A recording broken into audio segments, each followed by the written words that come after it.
Welcome to the Soul Traveler podcast. I'm your host, Gunleen, a life coach, rapid transformational therapist, ancestral healer, psychic medium, intuitive channel, and writer. And in this podcast, I share the lessons and wisdom gleaned from my personal journey of healing, self-discovery, and spirituality. This episode is an introduction to the inner child. According to internal family systems, we each have many parts that comprise us. Every younger version of us comprises an aspect or part of us with its own consciousness. When we experience trauma or a difficult situation at any age, and we haven't had a chance to be present with our emotional experience as it happened in the moment, it creates a dissociative part inside of us with its own needs and temperament, and it often acts out unconsciously during the times we least expect. You have an aspect of yourself from 3 years old. You have another aspect from 5 years old, 6 years old, 7, 8, and so on. As a general rule of thumb, many practitioners of internal family systems, including myself, group these different aspects into the umbrella term of the inner child.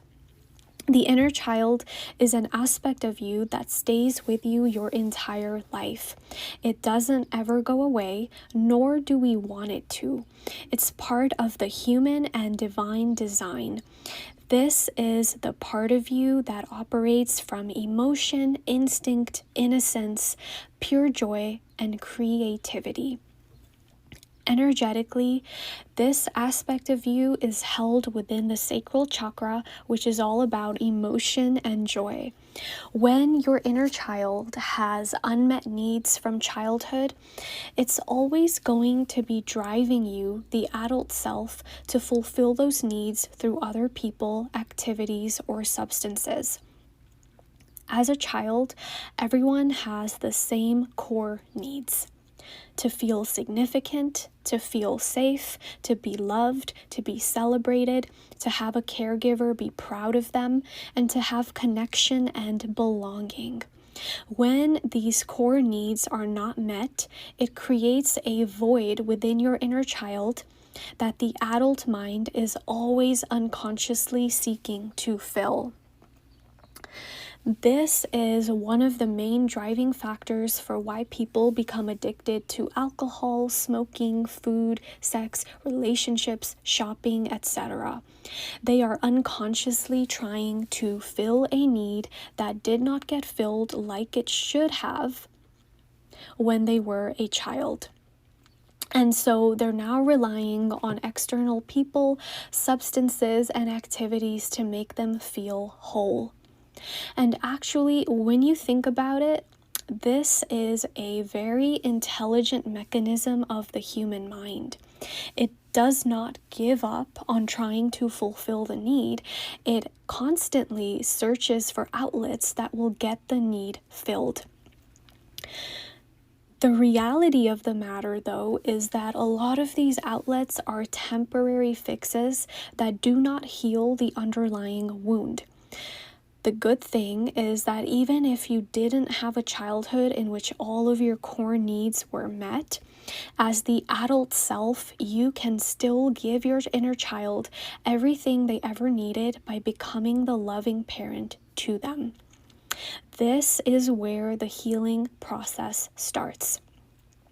And this is exactly what I guide my clients through in inner child work, where I use hypnosis and internal family systems to get them acquainted with who their inner child is, what they need, and exactly when and how some of those core needs went unmet in childhood.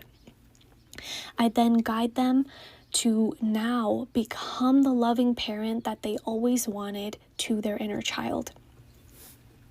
Often, this phase of the process is the most emotional because the client is empathizing with the helpless, dependent part of themselves that just wanted to feel whole, significant, and loved.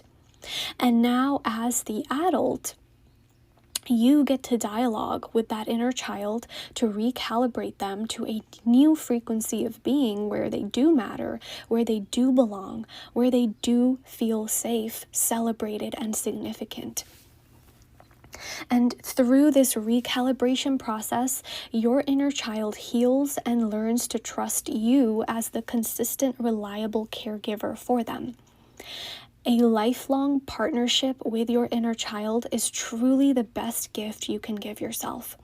As your inner child heals, you activate so much of your creativity, sense of wonder, and joy that you thought you had lost as you grew older.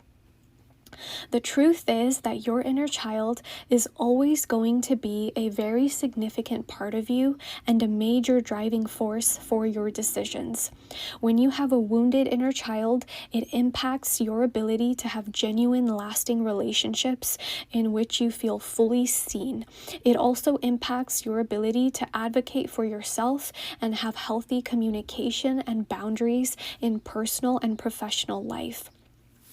Unfortunately, many people go through their entire adult life never healing their inner child or even getting to know them, and they continue repeating patterns from childhood in which they felt hurt, excluded, abandoned, unwanted, criticized, made to feel different, made to feel as if they were too much or too little, etc.